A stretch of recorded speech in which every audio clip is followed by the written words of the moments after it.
Sadarilah bahwa tidak ada calon yang sempurna.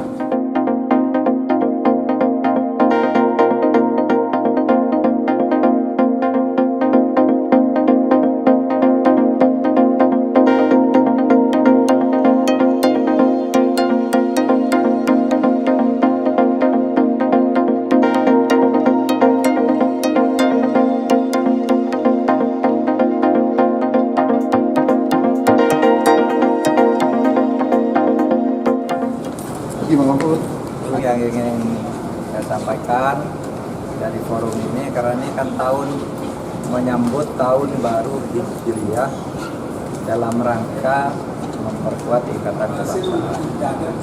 Oleh sebab itu saya mengajak kita semua yang sekarang masih kurang baik, mari hijrah semuanya agar menjadi lebih baik dan menyiapkan pemilu dengan sebaik-baiknya. Sebanyak mungkin rakyat berpartisipasi, tapi jangan merusak. Partisipasi itu artinya menggunakan hak untuk memilih pemimpin, untuk memilih wakil. Sadarilah bahwa tidak ada calon yang sempurna. Semuanya pasti ada kelemahannya.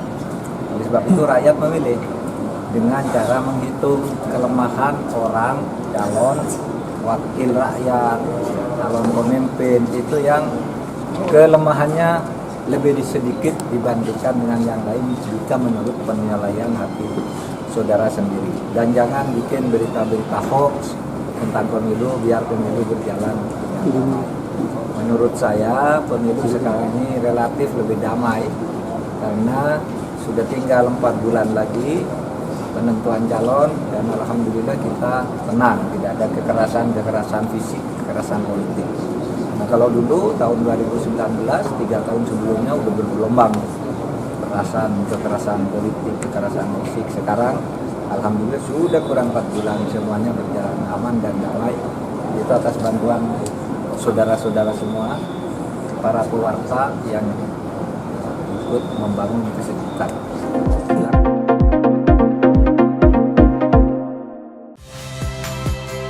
Saya Nitya Anissa. Saksikan program-program Kompas TV melalui siaran digital, pay TV, dan media streaming lainnya. Kompas TV, independen, terpercaya.